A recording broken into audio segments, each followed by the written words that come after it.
The Miami sun beats down on my hungover face as I scroll through my phone, trying to piece together last night.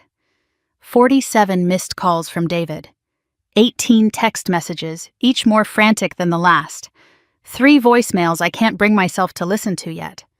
My so-called friends are still asleep around the pool, sprawled on lounge chairs like casualties of war.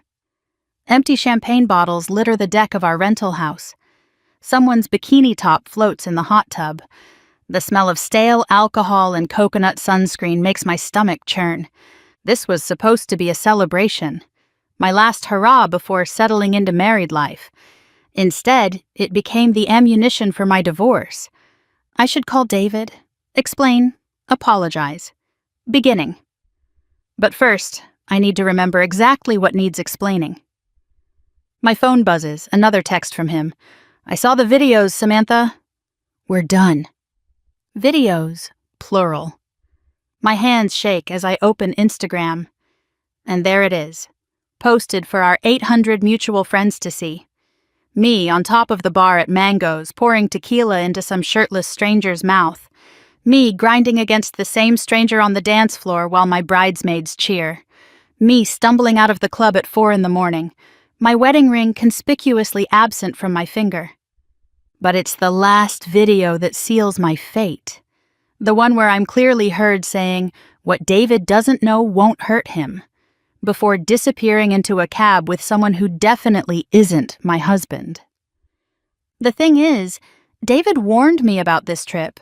We'd been fighting about it for weeks before I left. "I don't understand why you need a bachelorette party," he'd said, confusion written all over his face. "We've been married for 6 years. "It's not a bachelorette party," I'd corrected him, rolling my eyes at his inability to grasp basic concepts. "It's a girls' trip." Lindsay's getting divorced, Mia just got promoted, and Jess is turning 35. We're celebrating. "By going to Miami? The same place you went for your actual bachelorette party? So maybe a bunch of married women in their 30s shouldn't be acting like college kids on spring break." I'd laughed in his face. Actually laughed. "God, when did you become such an old man? I'm going to Miami for 4 days with my best friends. It's not a big deal." "Sam, every time you hang out with those women you come home different, meaner, like you're disappointed in your actual life. That's ridiculous." "Is it? Remember after Jess's birthday in Vegas? You didn't speak to me for 3 days because our house didn't have a pool like the hotel. That was... Or after Mia's promotion dinner when you suddenly decided I wasn't ambitious enough because I didn't want to work 80-hour weeks. You're being dramatic." But he wasn't being dramatic. He was being accurate. Every time I spent extended time with my old sorority sisters, I came home restless and resentful. They were all single or freshly divorced, with high-powered careers and designer wardrobes and stories about their latest romantic conquests. Meanwhile, I was married to a high school history teacher who thought a wild Friday night meant trying a new pizza place. I met David 7 years ago at a charity 5K in Columbus. I was there for the free mimosas at the finish line. He was there because he actually cared about raising money for literacy programs. He should have known then that we were fundamentally incompatible. But David saw something in me that I didn't see in myself. Or maybe he just saw what he wanted to see. Either way, he pursued me with this steady, unwavering confidence that was so different from the players I usually dated. "You know there's more to life than parties and shopping," he'd said on our 3rd date. "Like what?" I'd asked, genuinely curious. "Like building something real with someone. Like having a partner who knows you better than you know yourself. Like creating a life that matters."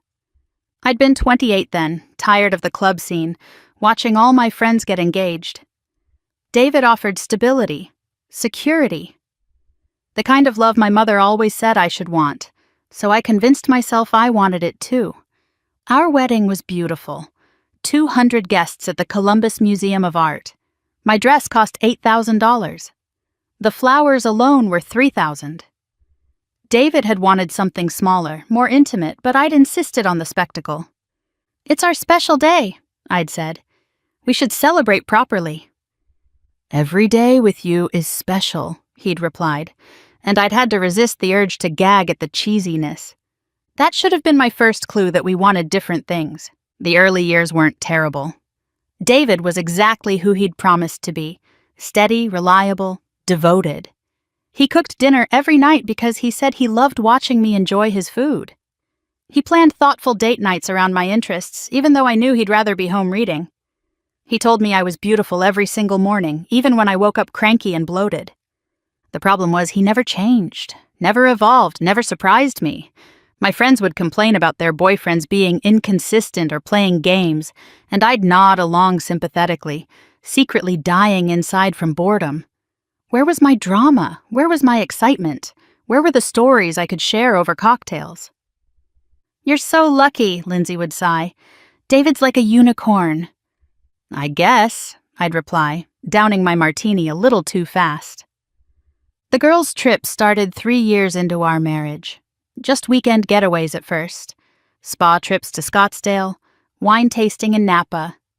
David never complained, even though I knew he spent those weekends alone, grading papers and watching documentaries. Have fun, he'd say, kissing me goodbye. You deserve some time with your friends. But the trips got longer and wilder. The spa weekends turned into Vegas benders. The wine tastings became club crawls, and each time I came home, it was harder to pretend I was happy with our quiet life. Maybe we should plan a trip together, David suggested after one particularly debauched weekend in Nashville. When's the last time just the two of us went somewhere? We went to your parents for Thanksgiving. That doesn't count. Why not?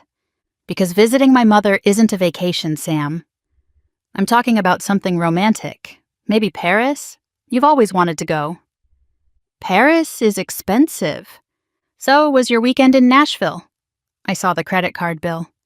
I'd stormed off after that, accusing him of being controlling and monitoring my spending. The truth was, I'd dropped $1,500 on bottle service and didn't want to face the reality of our finances. David taught at a public school. He made $48,000 a year. I worked part-time at a boutique, more for the employee discount than the paycheck. We lived in a modest 3-bedroom ranch in the suburbs. It was a perfectly nice life, a perfectly average life, the kind of life millions of people would kill for. But my friends lived different lives. Mia had just made partner at her law firm. Lindsay's divorce settlement included a $2 million house and enough alimony to never work again. Jess dated hedge fund managers and tech entrepreneurs who flew her to Cabo on private jets. And then there was me, married to a man who thought splurging meant ordering an appetizer at Applebee's. The resentment built slowly, like water damage you don't notice until the ceiling caves in. I started picking fights about stupid things. His clothes, his hobbies, his friends. Nothing was ever good enough anymore. You're changing, he said one night after I'd spent an hour berating him for wearing a Star Wars t-shirt to the grocery store. People are supposed to change, I shot back. It's called growth. This isn't growth, Sam. This is you becoming someone I don't recognize. Maybe you never really knew me. The hurt in his eyes should have stopped me, should have made me realize I was destroying something precious. Instead, it just annoyed me. Why was he so sensitive? Why couldn't he fight back? Why didn't he ever get mad? The Miami trip planning started 2 months ago. Lindsay's divorce had just been finalized, and she wanted to celebrate her freedom in style. 5 days, 4 nights, a house on South Beach, VIP tables at the hottest clubs. I don't know, I'd said half-heartedly. David and I have been having some issues. All the more reason to come, Mia insisted. You need some fun in your life. Remember fun? When's the last time David took you dancing? Jess added. David doesn't dance. Exactly. So come with us, let loose. What happens in Miami stays in Miami. Famous last words. I told David about the trip over dinner, casual as could be, like it was already decided. Miami? He set down his fork. For 5 days? It's Lindsay's divorce celebration. Isn't that what the Nashville trip was for? That was her separation celebration. This is different. Sam, we just talked about saving money for a house renovation. It's already paid for. Lindsay's treating. That was a lie. Lindsay was covering the house, but everything else, flights, food, drinks, shopping, would go on our already strained credit cards. It's not about the money, David said quietly. It's about the fact that every time you go on one of these trips, you come back hating our life a little more. That's not true. You spent a week after Nashville looking at apartments downtown you know we can't afford. I was just browsing. You told me you were embarrassed to bring your friends to our house. I never said that. You said exactly that, Sam. Word for word. He was right. I had said that. After seeing Lindsay's new condo with its floor-to-ceiling windows and marble countertops, our 70-year-old ranch felt like a prison. I'm going to Miami, I said, ending the discussion. I'm a grown woman. I don't need your permission. I'm not trying to give you permission. I'm trying to save our marriage. From what? From me having friends? From me having a life outside this house? From you forgetting what matters. And what matters, David? Sitting on the couch every Friday night, watching you grade papers, pretending to be excited about another dinner at your parents', acting like our mediocre life is some great achievement? The word mediocre hung in the air between us like a blade. I watched it cut him, saw the exact moment his face changed from concern to defeat. Is that really how you see our life? He asked. I should have taken it back. Should have apologized. Should have remembered all the ways he made our life anything but mediocre. The surprise picnics, the handwritten love notes in my lunch bag, the way he still looked at me like I was the most beautiful woman in the world even when I was being ugly inside. Instead, I doubled down. I'm going to Miami. End of discussion. He didn't bring it up again. For 2 weeks, he acted normal, still cooking dinner, still asking about my day, still kissing me goodnight. But something had shifted. He stopped saying, I love you first, stopped planning weekend activities, stopped trying to pull me back to the life we'd built together. The night before I left, he made one last attempt. I have a bad feeling about this trip, he said as I packed my suitcase with clothes more appropriate for a 21-year-old than a 34-year-old married woman. You always have bad feelings about my trips. This one's different. You're different. It's like you're already gone. Don't be so dramatic.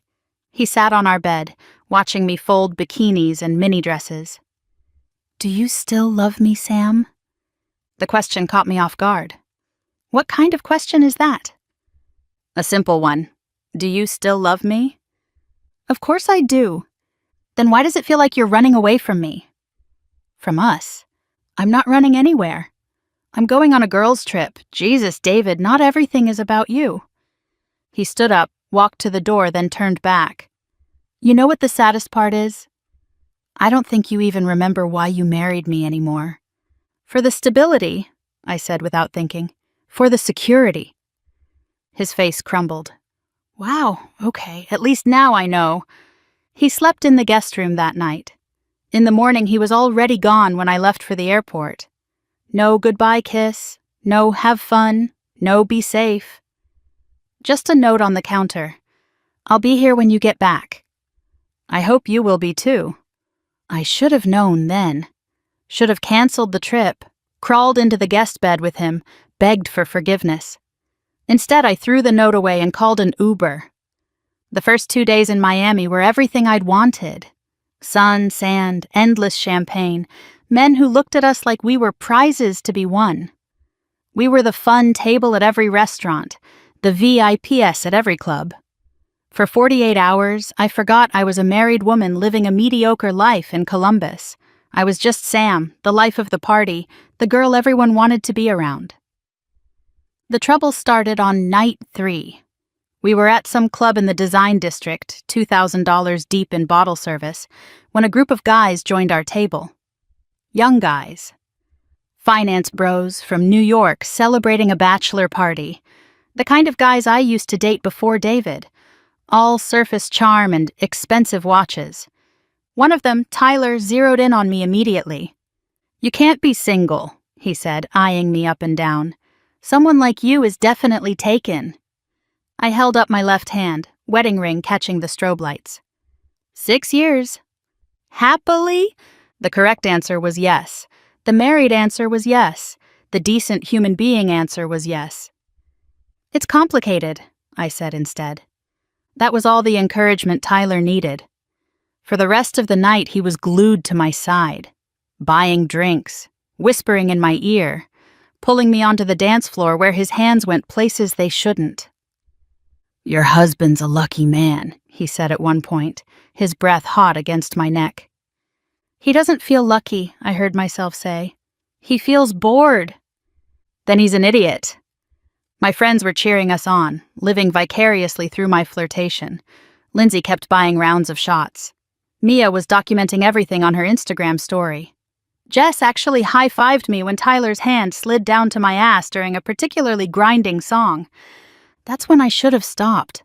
Should have remembered David at home, probably asleep on the couch with his book still open, waiting for my goodnight text that never came.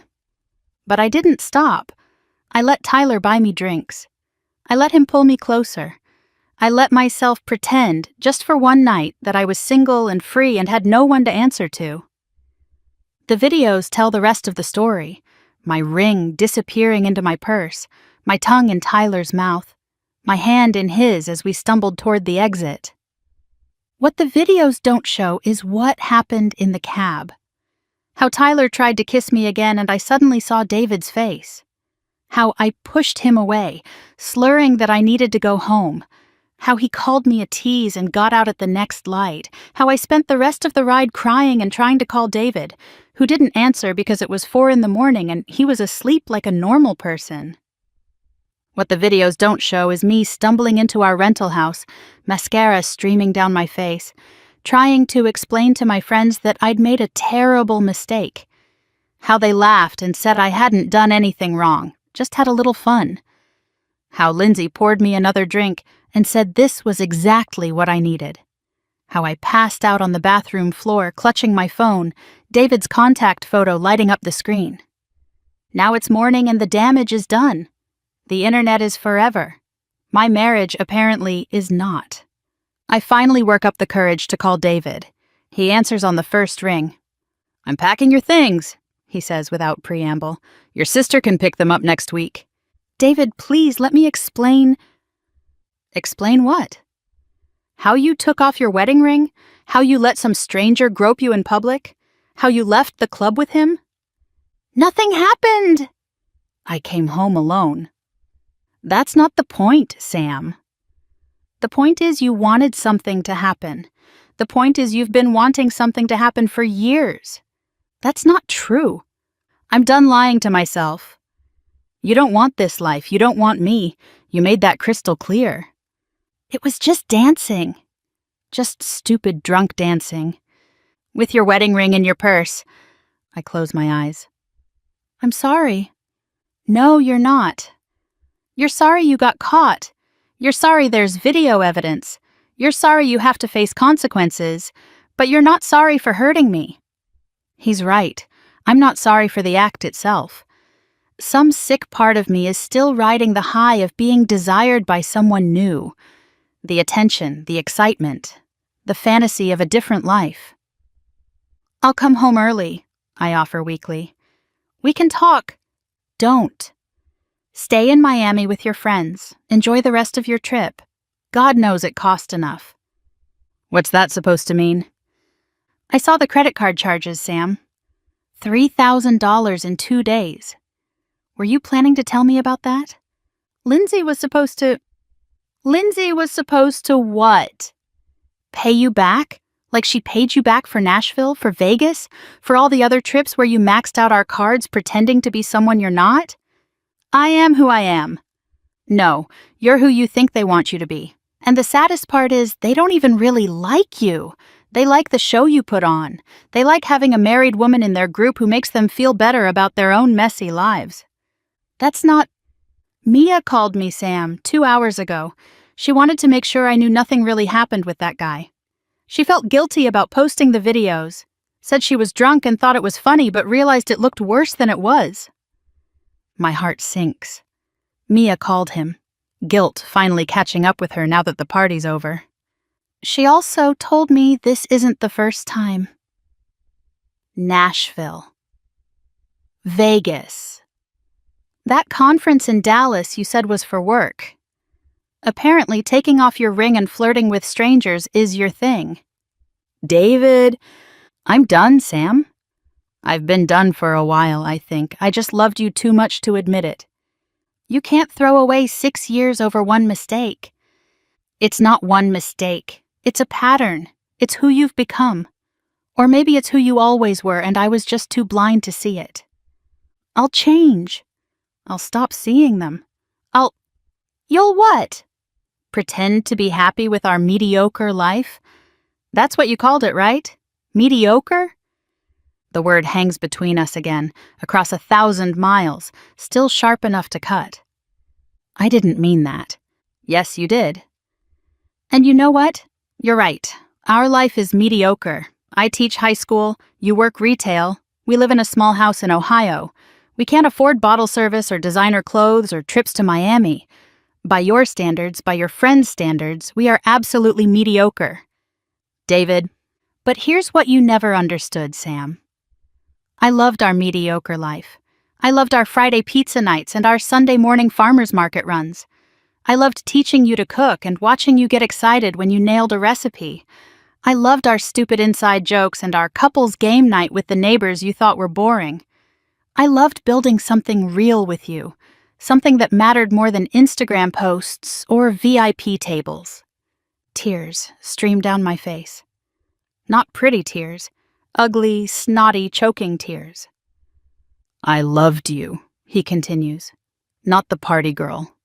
Not the Instagram version.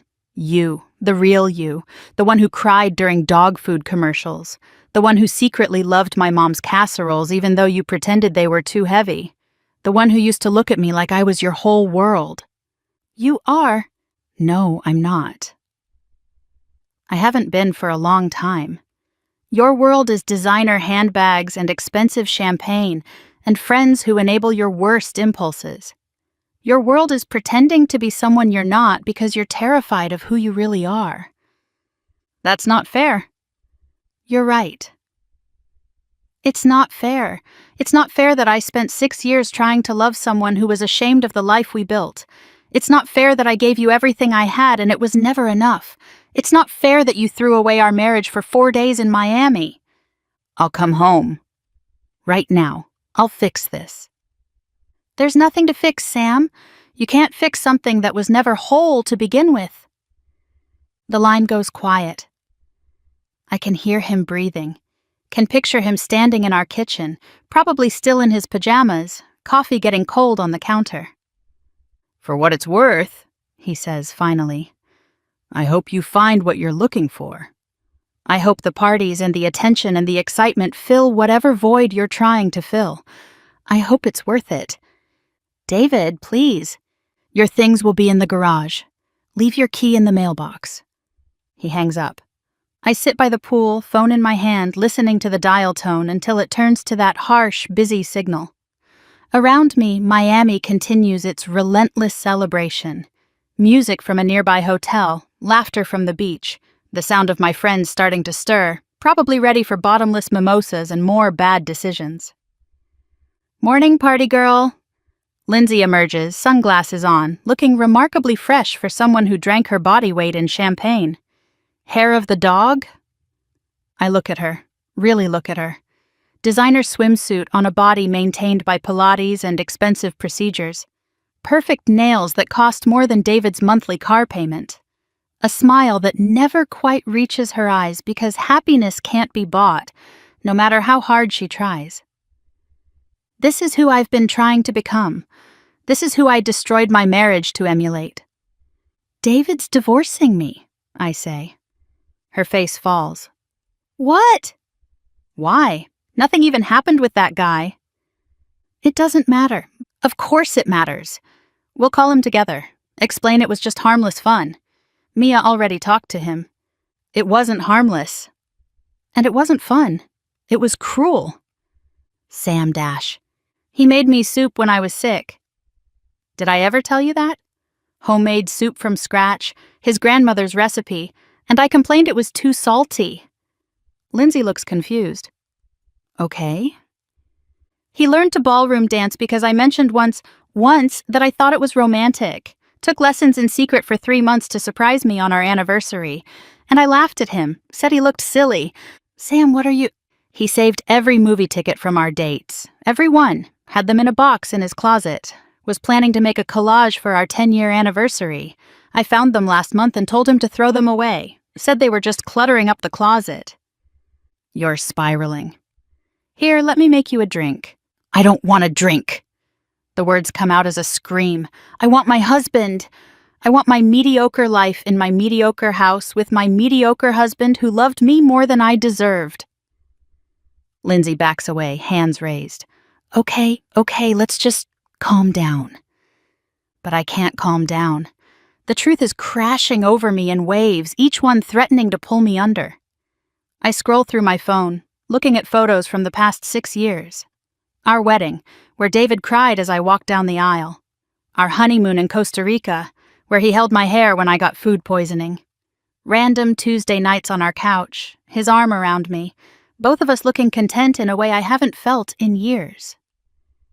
When did I stop seeing him? When did his steadfast love become boring instead of beautiful? When did I decide that being cherished wasn't enough? The other girls are awake now, gathering around with concerned faces and offers of coffee and Advil. They don't understand. How could they? They've never had someone love them the way David loved me. They've never had someone choose them again and again, even when they didn't deserve it. We should go out for brunch, Jess suggests. Get your mind off things. Then shopping, Mia adds. Retail therapy always helps. And tonight we'll hit that new club on Ocean Drive, Lindsay says. Show David what he's missing. I look at them, these women I've called my best friends, and realize I don't know them at all. Not really. I know their drink orders and their dress sizes and their latest romantic dramas, but I don't know their fears or their dreams or what makes them cry at 3 a.m. David knew all of those things about me, and I knew them about him. I'm going home, I announce. Don't be ridiculous, Lindsay says, as we have 2 more days. You can't let him ruin our trip. He didn't ruin anything. I did. I stand up. Decision made. There's a flight to Columbus in 3 hours. If I leave now, I can make it. This is what he wants, Jess argues. He wants you to come crawling back. No, I say, understanding finally hitting me. He wants me to leave him alone. He's done fighting for someone who won't fight for herself. I pack in record time, throwing designer dresses and regret into my suitcase. My friends try to talk me out of it, but their hearts aren't in it. They know, just like I know, that I don't belong here anymore. Maybe I never did. The Uber ride to the airport is quiet. The driver doesn't try to make conversation, sensing perhaps that I'm not in the mood for Miami small talk. I stare out the window at the city that promised escape, but delivered only destruction. At the airport, I try calling David one more time, straight to voicemail. His message is the same one he's had for years. Hi, you've reached David. If this is one of my students, remember your essay is due Monday. If this is anyone else, leave a message and I'll call you back. Have a great day. His voice, warm and friendly, and so achingly familiar, breaks something inside me. It's me, I say after the beep. I know you don't want to hear from me. I know I've ruined everything, but I need you to know that I remember now. I remember why I married you. You asked me once on our 2nd anniversary what my favorite memory of us was. I said it was our trip to New York because we stayed at that fancy hotel. But that was a lie. My favorite memory is from when we were dating. You came to pick me up for dinner and I was having the worst day. Everything had gone wrong at work. I'd gotten a parking ticket and I just found out my dad needed surgery. I opened the door crying, mascara everywhere, and you didn't say a word. You just pulled me into your arms and held me. For 20 minutes, you just held me. And when I finally stopped crying, you looked at me, makeup destroyed, nose running, and said I was beautiful. That's when I knew I loved you. Not because you thought I was beautiful when I looked good, but because you thought I was beautiful when I was a mess. I've been a mess for so long now, David. And you kept holding me, kept telling me I was beautiful, kept loving me even when I was unlovable. I threw that away for nothing, for people who don't really know me, for a life that doesn't really exist. I'm sorry. I'm so fucking sorry. I know it doesn't matter now, but I needed you to know. You were never mediocre. You were extraordinary. I was just too stupid to see it. I hang up and turn off my phone before I can do something pathetic like call again. The flight home is turbulent. The metaphor is so obvious it would be funny if my life wasn't falling apart. I spend the entire 3 hours cataloging all the ways I destroyed the best thing that ever happened to me. The time I forgot his birthday because I was planning a girls' weekend. The time I made fun of his students' thank you notes in front of my friends. The time I told him his dreams of starting a nonprofit were unrealistic. The time I rolled my eyes when he cried at his grandfather's funeral. Death by 1,000 cuts, all inflicted by me. When I land in Columbus, the familiar Ohio humidity hits me like a slap. This place I've spent so long trying to escape suddenly feels like home in a way Miami never could. The Uber driver takes me past all our spots. The park where David proposed. The restaurant where we had our first date. The school where he teaches, where he's probably grading papers right now, trying to lose himself in his students' potential rather than his wife's betrayal. Our house looks exactly the same from the outside. David's car in the driveway. The rose bushes he planted last spring blooming despite my neglect. The front door I've walked through 1,000 times, never appreciating the man waiting on the other side. I use my key one last time. Inside, the evidence of his pain is everywhere. Empty beer bottles on the coffee table. David hardly ever drinks. Our wedding photo turned face down on the mantel. A pile of tissues by his side of the couch. But it's the kitchen that breaks me. On the counter, ingredients for dinner. Chicken parmesan, my favorite. He was planning to cook for me tonight, even after everything. Even after the videos and the humiliation and the credit card charges. He was still planning to feed me. I walk through our house like a ghost, haunting the life I murdered, seeing it clearly for the first time in years. The faint scuff mark on the wall where we tried and failed to hang that oversized painting. The collection of ridiculous mugs we'd bought each other over the years. The walls covered in photos of our adventures, big and small. The bookshelf where his teaching awards sit next to my Employee of the Month certificates, equally celebrated. The closet where his one good suit hangs next to my dozens of dresses, never once complaining about the space I take up. In the garage, my things are neatly packed and labeled. Sam's clothes. Sam's books. Sam's decorations. Even in leaving me, he's taking care of me, making it easier, being the better person. I hear a car in the driveway and freeze. David's home. He walks in through the garage, sees me, and stops. He looks tired, older, like he's aged years in the 4 days I've been gone. "Your flight isn't until tomorrow," he says quietly.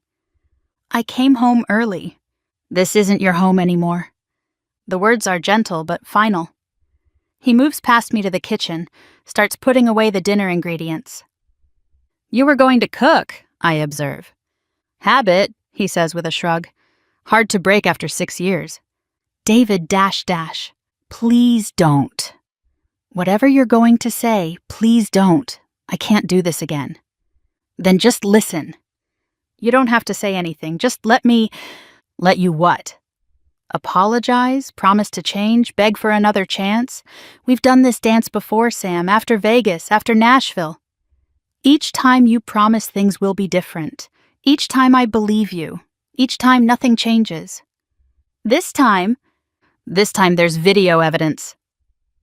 This time our friends, my colleagues, my students' parents all got to watch my wife grind on a stranger. Do you know how many people have sent me the links? How many have asked if I'm okay? How many have looked at me with pity? The shame burns through me. I hadn't thought about that. About how public my betrayal was. About how many people saw me humiliate him. I'm sorry. I know you are. You're always sorry after. That's the pattern. You do something cruel. You feel bad, you apologize, I forgive you, and we pretend things will be different. But I can't pretend anymore. He finally looks at me, really looks at me, and I see it all in his eyes. The love that's still there, buried under layers of hurt. The exhaustion of trying to hold on to someone who doesn't want to be held. The relief that it's finally over. I need you to leave, he says. Can I ask you something first? He nods, resigned. Was I always like this? Or did I become this person? He considers the question carefully because that's who he is. Even now, even hurt, he wants to give me an honest answer. I think you were always both people, he says finally. The woman I fell in love with, and the woman you became. I just hoped love would be enough to tip the balance. I was wrong. You weren't wrong to love me. No, but I was wrong to love you more than you loved yourself. That never works. I want to argue, to tell him he's wrong, that I do love myself. But we both know that's a lie. People who love themselves don't destroy good things. They don't hurt kind people. They don't run from happiness because it feels too quiet. Where will you go? He asks. My sisters, probably. Until I figure things out. And your friends? I think about Lindsay and Mia and Jess, probably on their 4th round of mimosas by now, already turning my marriage into a cautionary tale about marrying too young, settling for too little, staying in Ohio. They're not my friends, I realize out loud. They never were. They're just people who enabled my worst self because it made them feel better about their own choices.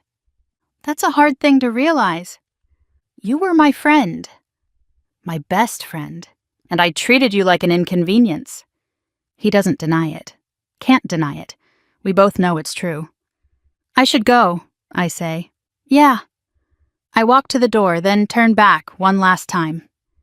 He's standing in our kitchen, surrounded by the life we built, looking lost and found at the same time. For what it's worth, I say, you're going to make someone very happy someday. Someone who sees you for the gift you are. Someone who appreciates your soup and your lesson plans and your terrible dance moves. Someone who knows that a mediocre life with the right person is worth more than all the VIP tables in Miami. I know, he says simply. I've always known. I was just waiting for you to know it too. I leave my key in the mailbox like he asked, load my boxes into my car, drive away from the house where I had everything and wanted more. At my sister's apartment in Cleveland, I unpack the boxes David so carefully labeled. Between my summer clothes, I find something that shouldn't be there. Our wedding album. A post-it note on the cover in David's neat handwriting. Thought you might want this. Remember the good times. D. I flip through pages of 2 people who thought they had forever. Who promised for better or worse. Who had no idea that sometimes the worst thing that can happen to a marriage isn't tragedy or hardship, but simply one person forgetting why they chose the other. My phone has been off since the airport. When I finally turn it on, there are dozens of messages. Most from the Miami crew, wondering where I went. A few from other friends who've seen the videos. One from my mother that just says, "Call me." But it's the last text that stops me cold. From David, sent an hour after I left. I hope you find peace, Sam. Despite everything, you deserve that. We both do. Even now, even broken, he's wishing me well. That's who he is. That's who I threw away. I delete Instagram, delete the group chats, delete the photos from Miami, delete everything that represents the person I became when I forgot who I was supposed to be. Tomorrow, I'll start the hard work. Therapy, apartment hunting, divorce papers, learning to live with the consequences of my choices. But tonight, I just sit with the truth. I had a husband who loved me unconditionally, who built a life with me brick by brick, who saw my worst self and loved me anyway. And I left him standing in our kitchen, still trying to feed me, because I thought I deserved more than the love he never stopped offering. Turns out, I deserved exactly what I gave. Nothing.